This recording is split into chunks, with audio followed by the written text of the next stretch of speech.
Good evening, everyone. I'm Sandra Sorini Elzer, and I'm pleased today to introduce Jennifer McKay, who's going to speak to us about regulating Michigan's failing septic systems and preserving our waters. I'm the chair of the League of Women Voters of Washtenaw Advocacy Committee and liaison to the League of Women Voters of Michigan Environmental Network. Since this is a public presentation, I need to remind everyone that the League of Women Voters is a nonpartisan political organization. The League works to increase understanding of major public policy issues, such as making sure all of us have the life-giving resource of clean water.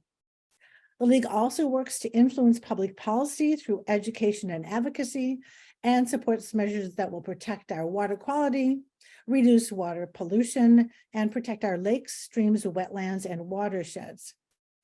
To further our education goal, I'm very pleased that Jennifer McKay, director of the Tip of the Mitt Watershed Council, has agreed to spend an hour with us this evening talking about the challenge of Michigan's failing septic systems and possible solutions. Michigan is the only state in the nation with no statewide law regulating private septic systems. Jennifer will give us an overview of how septic systems work and don't work, and an update on whether our state legislature will finally take on the task of regulating our failing septic systems. As policy director, Jennifer leads the Watershed Council's work to improve water resource protection and achieve local, state, and national water priorities.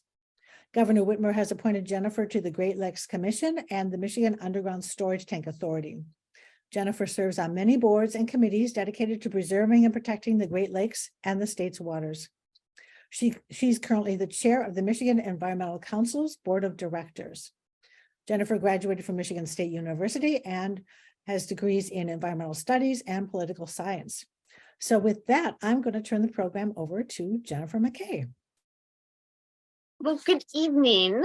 I'm very pleased today to be here with you to talk about regulating Michigan's failing septic systems. I would first like to thank the League of Women Voters, Washtenaw County, and the League of Women Voters, Michigan Environmental Network for hosting this program tonight and inviting me to be here to present to you on this very extremely important topic. For those of you who may not be familiar with Tip of the Mitt Watershed Council, we are a nonprofit 501c3 based in Petoskey. The Watershed Council was formed in 1979 by a group of lake associations from Sheboygan, Charlevoix, Emmett counties with the assistance of the University of Michigan Biological Station. The lake associations wanted to coordinate the efforts in order to keep the lakes clean and protect the water resources for the region. And now 43 years later, we continue to work towards protection of those water resources and promote the wise use of the water resources through education, research, water quality monitoring, on-the-ground restoration, and encouraging sound public policy. So before we talk about septic system failures and the impacts it has, it's important to talk about what a septic system is and how it works. So septic systems are underground wastewater treatment structures that are commonly used in areas that don't have centralized sewer systems. They're used to treat a combination of nature and technology to treat wastewater from household plumbing produced by bathrooms, kitchens, drains, laundry. A typical septic system consists of a septic tank and a drain field or a soil absorption field. The septic tank digests organic matter and separates floatable matter. So that would be your oil, your greases, and solids from the wastewater. Soil-based systems discharge the liquid, which is known as effluent, from the septic tank into a series of perforated pipes, chambers, or other special units into the drain field that is designed to slowly release the effluent into the soil.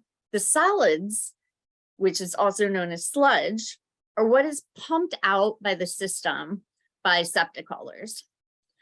There's also a number of alternative systems that are now available that can use pumps or gravity to help discharge septic tank effluent.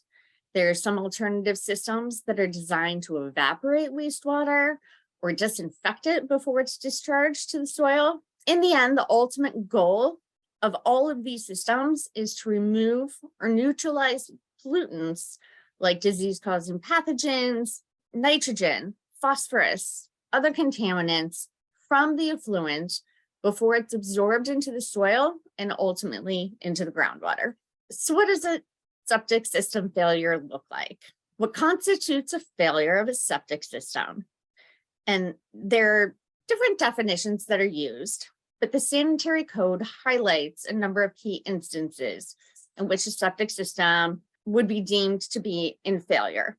So if a drain field becomes saturated, some telltale signs that a drain field is saturated is foul odors, rising water or mushy, spongy ground around the drain field, lush weed growth or green grass over the drain field itself. And a failure would be if the effluent or sewage is exposed to the surface of the ground.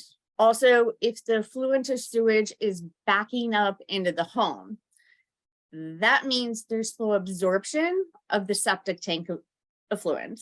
A failure is if the effluent or sewage is draining onto the surface of the ground or into any waterway, and that can be lakes, rivers, streams, and even storm sewers.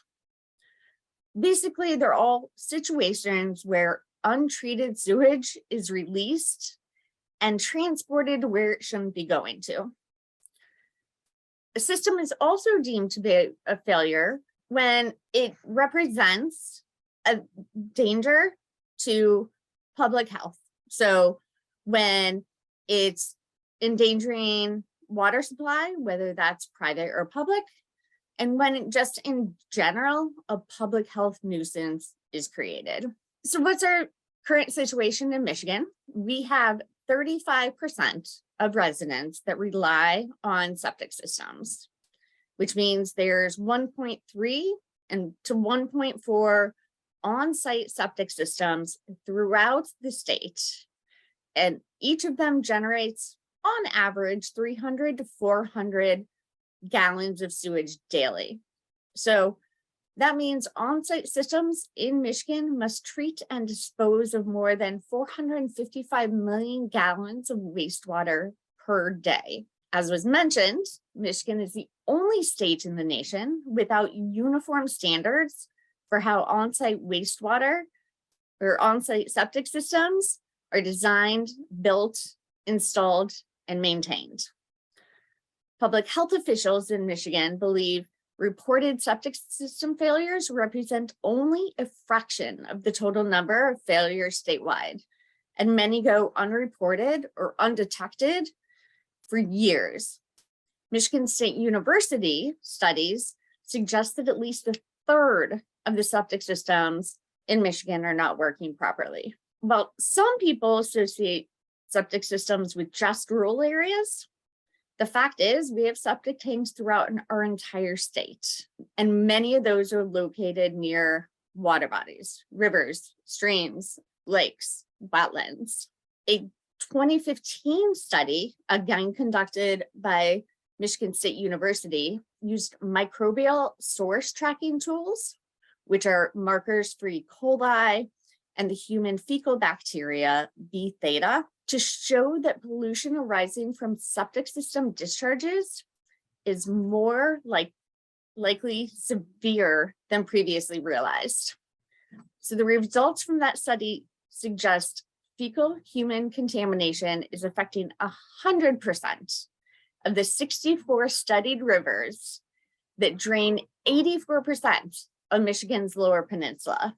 And a failing or improperly maintained septic system can introduce nutrients, bacteria, viruses, pharmaceuticals, other pollutants to our lakes, streams, and wetlands. And they also enter our groundwater. So in an effort to ensure that septic systems are properly maintained, the Watershed Council works on a variety of levels. We conduct education and outreach to homeowners that have septic systems. We advocate for septic policies on local and state level. And we most recently conducted a pilot project to determine if we can identify if septic pollution was a problem on Lake Charlevoix using monitoring protocols. Part of the reason why education outreach is so important for us is in northern Michigan, our population is highly seasonal. In general, we have many second homeowners, and our population rises overall by 78% in the summer. Some of those second homeowners come up north for just a few weekends, others, for a few months over the summer, but all just want to really relax, play on the water.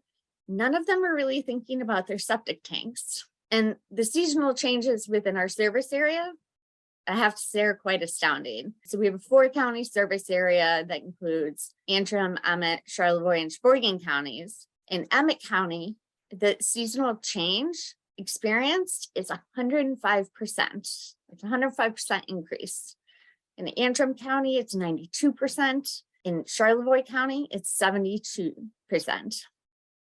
There was a study conducted by Networks Northwest on seasonal populations for the entire Northwest Lower Michigan. And in Charlevoix County, the increase of roughly 295,000 people, so almost 300,000 people to the region in summer, is driven predominantly by overnight visitors. In the peak month of July, overnight visitors account for 40% of the region's population. And of those visitors, roughly 82% of them stay at traditional accommodations, so hotels, motels, campgrounds.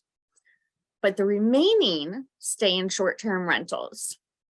And on a monthly basis, the region averages roughly 4,300 short-term rental listings, which is roughly 213,000 room nights available. The reason why I point this out is because short-term rentals pose one of the greatest risks to our water with respect to septic systems. So to increase profitability, short-term rental owners maximize the number of guests a property can accommodate. And as a result, we often see that these properties are out of compliance with the sanitary code. And again, these properties are most often located on or near lakes or rivers. So they have a septic system that's been designed for maybe 4 people that is now having to handle the waste of maybe 10 to 12 individuals on a consistent basis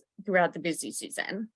This puts significant pressure on the septic system and can cause it to fail more quickly than septic systems that see regular use. So we conduct education and outreach through the typical outlets. For example, we recently developed the publication shown on the screen on proper maintenance for homeowners. It covers how a septic system works, how to maintain a septic system, when and why to pump a tank. Septic pumping is one of the most important components of maintaining a healthy septic system.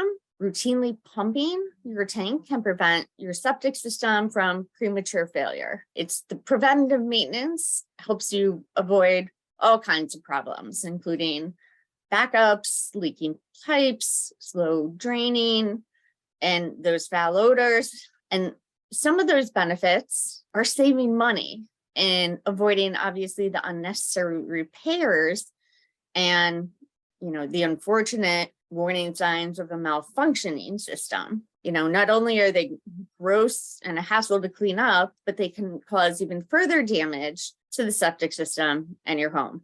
And even if your drain doesn't show any signs of leaks or you don't have those weird smells coming from it, that doesn't necessarily mean it may not be working properly. So pumping your septic system is to help increase the overall efficiency of the system.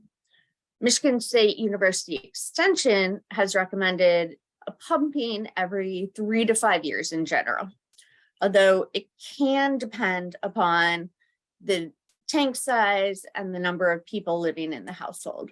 Also included in this publication is do's and don'ts, signs of a failing system, what to do when the system is failing, what to do if the system floods, benefits of proper maintenance, which is quite a bit of economic benefits.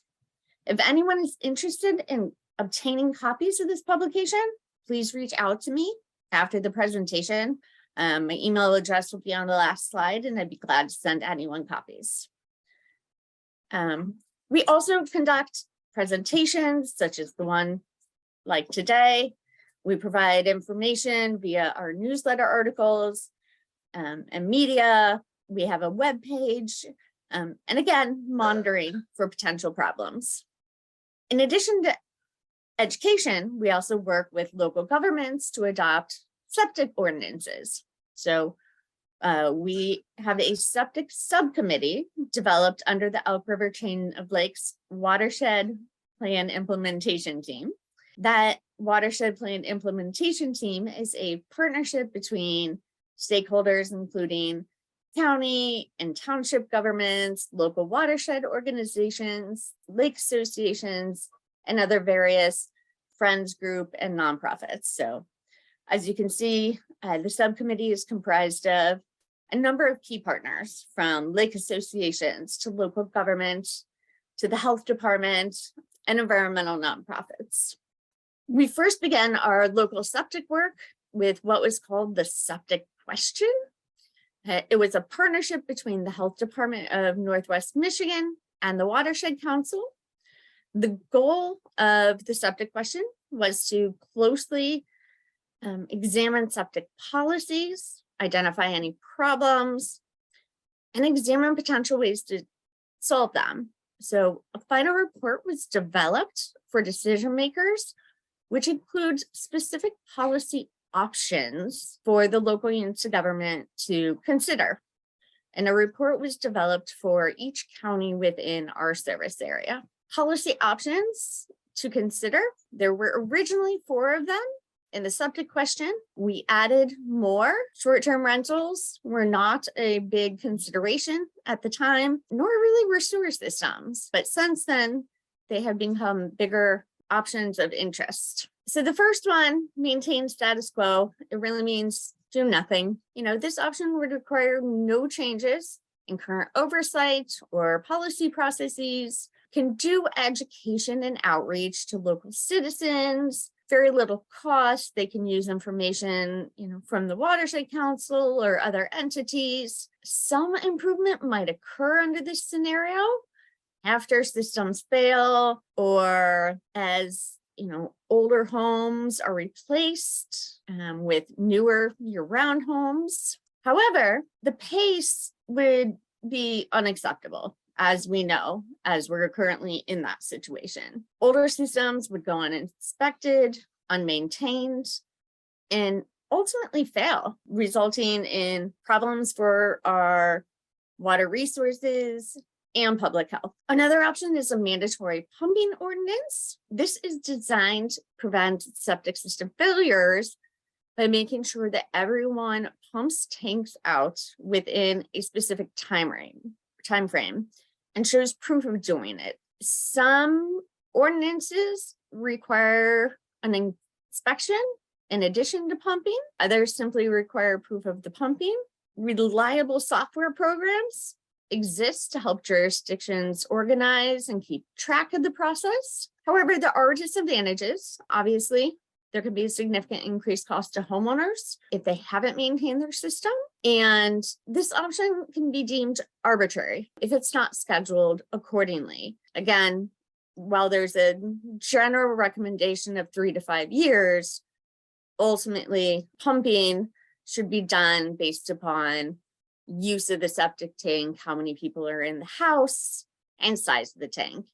And pumping too often can actually cause damage to how the system operates. There is also a mandatory inspection ordinance. So this is similar to the mandatory pumping ordinance, but this would require that inspections are regularly conducted or overseen by the health department, within a specified time. And the homeowner would then be required to do whatever is appropriate based upon that inspection. Repairs are normally required within 60 days, but there can be additional time permitted if it's agreed upon by the health department. The cost of the program is offset by fees. The homeowners have to pay the fee for the inspection. The disadvantages of this, again, it's a cost to the homeowner, even more so if they haven't maintained their system. And as with all of these, it's getting an ordinance passed. Time and transfer ordinances, those basically ensure septic systems are inspected at the time that a lot is sold. So it informs the buyer of the state of the system and requirements for proper maintenance moving forward. If a system is found to be leaking and properly operating or near the end of its effective life, a plan for remediation is normally required and a follow-up inspection is done to ensure compliance. These inspections are usually conducted by the health department, although contractors that are trained can be brought in to do the inspections. There are some disadvantages. Time of transfer ordinances miss many properties that are passed down within the family. So there's properties that are not sold, but given to children, grandchildren, and we've seen many such homes that have extremely old and failing septic systems as a result. Short-term rentals, I kind of already mentioned, but given that short-term rentals are often on the waterfront, targeting these properties is a strategic first step in efforts to protect our water resources. Short-term rental regulations can protect against septic system failure, but one, either just limiting the number of guests based upon the septic tank size and number of bedrooms, or two, by requiring the homeowner to have a current inspection of the septic system on file. Sewer systems. So, it's also important to note that septic systems are not the only approach. Some Northern Michigan communities, as well as other communities, have implemented or are looking at expanded central sewer systems. So sewer systems are most often established through the implementation of a special assessment district. It's an extremely time-intensive process with very strict procedural requirements. Key considerations when exploring sewers is, can septic systems in the area meet the sanitary code requirements? How will the project be funded? And how will the infrastructure be maintained? We currently have a $188 billion infrastructure backlog in the Great Lakes region on infrastructure, wastewater, and drinking water infrastructure that has not been maintained. How will the wastewater be treated and discharged? Will the sewer lead to increased development in the area? And is the community ready to manage that development? Will that increased development cause other pollution issues? With more impervious surfaces, you're most likely to see more stormwater runoff. So are you just trading off one contaminant for another? And lastly, the consideration is the expense to the homeowners. The cost of installing a sewer line is relatively hefty. Depending on where you live in the US, it can cost as little as $1,200 up to $8,500, depending on contractor and again, where you live. Then after the line is in place, homeowners need to connect to the sewer system and then properly collapse or evacuate their septic tank. These expenses add up quite quickly. Then add to that the additional fees once the sewer system is up and running to actually pay for the sewer. To date, there is no program to provide assistance to homeowners to connect to sewers. We do have success stories in Northern Michigan and actually throughout the state of local governments that have acted to protect healthy drinking water, maintain high quality surface water, and ensure the general health and welfare of their citizens by adopting septic ordinances. So In northern Michigan, we have Milton Township, the Village of Elk Rapids, and Kalkaska and Manistee counties. All three of these have adopted a time of transfer, the point of sale ordinance, which requires, again, the inspections and evaluations in connection with the sale or transfer of the property. So hopefully you can see this. So in 2020, in Milton Township, 46 evaluations were performed. In 21 of the evaluations, which is 46%, the existing septic system was found to be undersized for the home. In addition, for those that were on the waterfront, which was 18 of those evaluations, 5 were improperly isolated from the groundwater. And in another non-waterfront, 4 other non-waterfront lots were also found to be improperly isolated from groundwater. Again, out of the 46, 15 were found to have no records of permitting or installation. The systems were records they did have. The age averaged 27 years. And the first sanitary code in the area was in 1964. So presuming that the 15 septic systems that were installed with no record of permitting or installation prior to 1964 means they were over 50 years old and still in use. For Kalkaska and Manistee, during their first year, they had a total of 314 inspections. In 2020, it increased to 635. They use private contractors rather than going through the health department. And in their instance, they only had a couple failed systems. The majority of what they experience are minimal hazards, which are those conditions which don't constitute immediate action, but that the homeowner should be aware of and pay attention to. And the counties believe that they see these results because the homeowners know if they won't pass the inspection, that their sale is going to be hindered and or delayed. So we take all of this information that we have, and we've been going around providing presentations to local governments with the policy options. We also provide sample model ordinance language that we share with them. We have a number of publications that assist us making the case. So, a summary of that septic question, a summary of success stories in Northern Michigan, and also what do home buyers think. So Milton Township conducted a survey of homeowners who purchased a home under its time of transfer ordinance. And basically the results were pretty impressive. As you can see, 81% thought it was beneficial to know the status of the septic system and well, and 76% thought they should continue the program. The majority of individuals were informed of restricted future use. So overwhelming, there was support to continue it because the program not only protects natural resources, but provides information to owners and purchasers of properties and raises awareness of ways to improve and extend the life expectancies of the on-site septic systems. So moving on to state septic policy. For years, we've been trying to get a statewide septic code passed.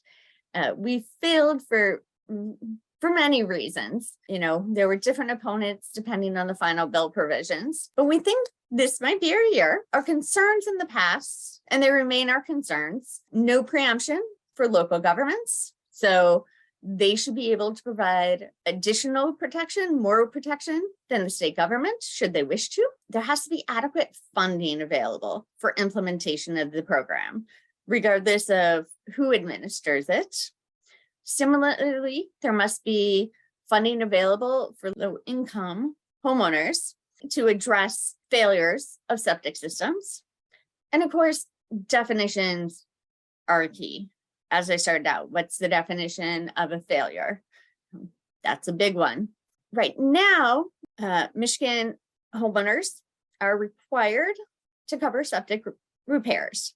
But Michigan Governor Gretchen Whitmer did announce within the Michigan Clean Water Plan that there was $35 million for a low interest loan program for homeowners replacing failing septic systems. So we worked with the state to provide suggestions along the way. Last I heard, Michigan Saves is putting in a request for proposal to administer the program. And while 35 million is a great start, if you consider that there's an estimated 333,000 failing septic systems in Michigan, each requiring $10,000 in repairs, we would need at least 3.3 billion to actually address all the septic system failures in the state of Michigan. So in honor of Earth Day, it was announced that we're going to see a bill being introduced this week. I was sorry I didn't have a bill number for you, but it has yet to be introduced. So State Reps Phil Skaggs, who's from the Grand Rapids area, Carrie Reagans, who's from Ann Arbor, and the Senate Majority Floor Leader, Sam Singh, who's from East Lansing, announced their intent to introduce legislation to create a statewide septic code. The bills would establish a state standards for septic systems, require regular inspections of those systems, with the inspection results being maintained by the Michigan Department of Environment, Great Lakes and Energy, or EGLE, and establish a technical advisory commission within EGLE to advise the department, the legislature, local health departments on the most current scientific standards for septic tanks. So the legislators are looking forward to moving forward with these bills. Once they're introduced, it's anticipated that there will be a work group of stakeholders to deal with some of the finer details. And again, the bills are expected to be introduced in the House and the Senate this week. Once there is a bill number, I'll be sure to forward it on to the League of Women Voters so everyone can have that information and help move it towards its finish line. I anticipate after immediate introduction, we will be in a support in concept initially, and then as we work the finer details out contained within the bill, hopefully we can get to a full support. In the end, we'll need all league members to be contacting their elected officials to encourage them to support a strong statewide septic package. I'm sure talking points will be developed once the bill is introduced, and that can again be shared with the League of Women Voters. It'll need a mass of voices and support to get this finally to the finish line. So last summer, we did a pilot project on Lake Charlevoix. Basically, the goal was to determine if and to what extent the lake was being impacted by septic systems. So we initially had to look at other studies. There was, looking at some of the methodologies and pitfalls. So we knew we'd have issues with wind, waves, boats. So to address those, we increased the number of sampling points as well as the frequency. qPCR is a new method that identifies the source of bacteria in water. However, it's expensive and there's a lack of capacity of labs in our area. So we decided to conduct other monitoring to narrow in on where qPCR could be most helpful. So this was our project plan, was to identify areas to sample. We sent a letter and a survey out to 500 homeowners on Lake Charlevoix. We collected surface samples, groundwater samples, and we are in the process of analyzing all the data so we can send out a follow-up survey. So what was interesting, we sent a survey out to property owners, 500 residents. We received a 15% response rate, which we were very pleased with. The questions we were asking were all about parameters of the septic system on site. So How old was it? How many people live in the household? When was the tank last pumped? Have you ever experienced problems? Those type of questions. Just a few of the results. What was a bit scary was the majority, 60% have septic systems that are between 15 years and older than 35 years. And the life expectancy of a septic tank is about 20 to 30 years. So the majority of these are all at their life expectancy. In addition, we had a number of entities that had no idea how old their septic system was. When is your residence occupied? As you can see, only 17% of respondees are there year round. Goes back to my initial point at the beginning that we are a very seasonal population up north. How often is your septic tank pumped? The good news on this one is that individuals new and are pumping every 3 to 5 years for the most part. We also then have the unknown, and most likely that's the individuals that had no idea how old their septic tank was. So we went around in front of 400 properties, Lake Charlevoix is quite large, measuring conductivity. And so if conductivity was higher than ambient levels, so if we saw a spike, then we would actually take a sample for nutrients. Those water samples were analyzed at Central Michigan University lab for us for free. And it's probably a bit hard to see, but here are the results of the conductivity. Green is lower conductivity, more in line with what we generally see. Yellow, orange, and red indicate higher readings. And so you can definitely see there are a few spots of significance along the Lake Charlevoix shoreline that should require more in-depth analysis. The second round of sampling was where we got permission to go sample groundwater on people's property. So here we sampled conductivity, nutrients, E. coli by kayak, and then we also sampled groundwater from the property to see if it was indicative of what was occurring on land.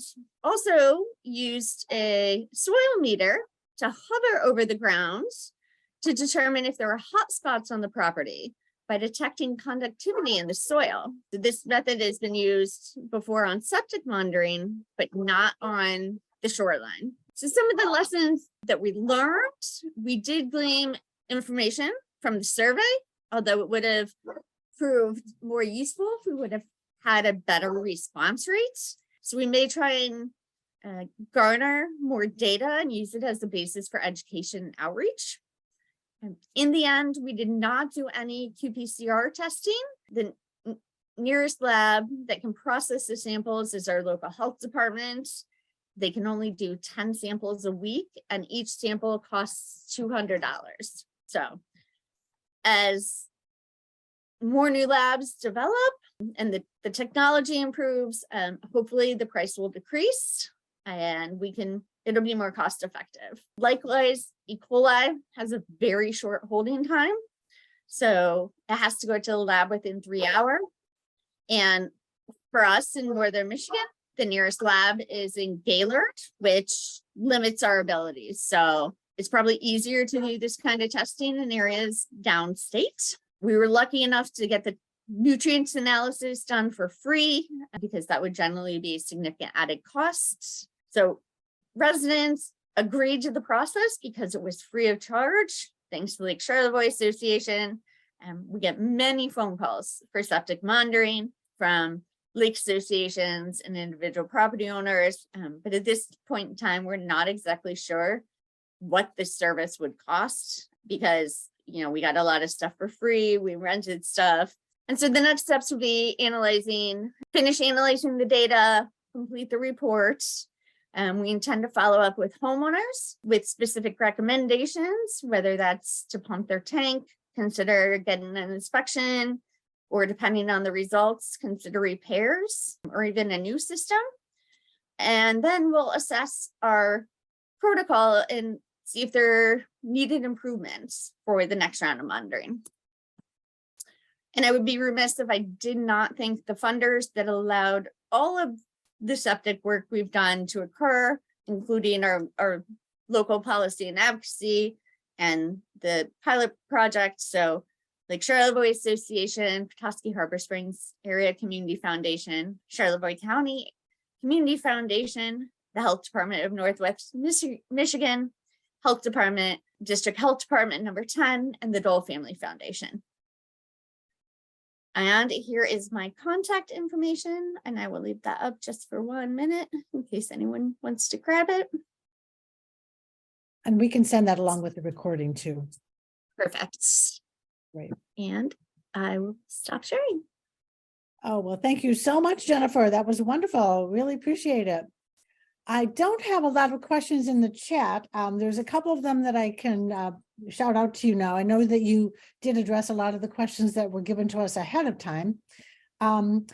So one of the questions was about the expense of the various options for monitoring septic systems and regulating them and how that would be shared. And the question was, what if people have just a sewer system and not a septic system? Will they have to pay a portion of the cost, or you probably don't know exactly what's going to be in the new legislation, but any ideas on that? In the new legislation, it would be an inspection program. So there would be a fee that individuals would have to pay to cover the costs. So it's an inspection program that would there would be a fee that the people who have to do the inspections would pay. No, it would be a fee that the homeowners would have to pay to cover the costs of assisting, you know, as part of, and basically similar to a permit fee that you pay, but homeowners would have to pay to cover the cost of staffing.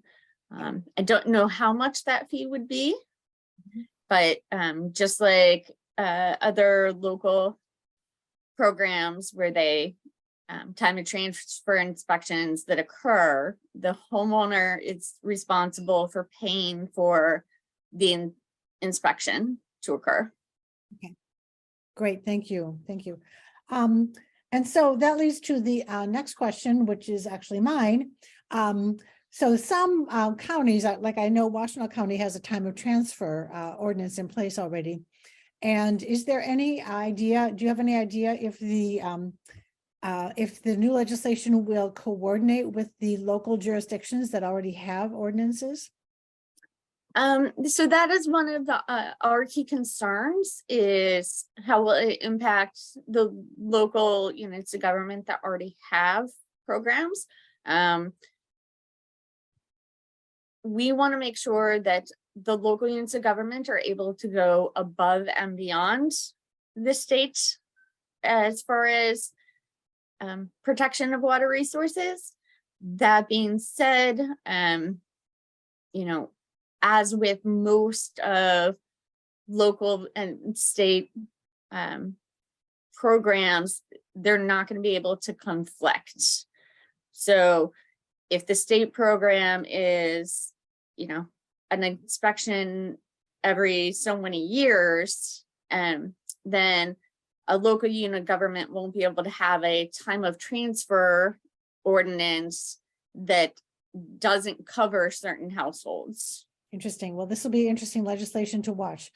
Okay, just two more questions I have here. It looks like we're just going to end right on time then. So who would conduct the inspections according to the state bill, if you know? And what would be the enforcement mechanism? So great questions. As far as who would conduct them, it could be either the local health department, it could be a third-party contractor, or it could be Eagle. And as far as the enforcement mechanism, that would fall to either local government or Eagle. We'll have to wait and see. Yeah, and so there's, you know, that's where all of these, you know, devil's in the details, and we're going to have to see what finally gets introduced. Right, and yeah, I know that these bills are being introduced as working drafts so that they'll be introduced and then people can make comments on them. But once we get a package of bills that, that most of the organizations support, we'll be sure to make sure that our members know that, these are bills that everybody needs to tell their legislator to vote for. So. Okay, well, thank you again, Jennifer. This is great. We're going to throw up one more slide here that has the contact information for the League of Women Voters Michigan Environmental Network, in case you'd like to learn about that network and perhaps join it. And then a special thank you to the League of Women Voters of Washtenaw. And they have our tech people, Linda Williams and Betsy Nisbet and Shelley Shanfield, have done a great job of having this program all organized, and also Susan Woolley, who helped with the registration of everybody. So thank you very much, everybody. I think we are done, and have a lovely evening.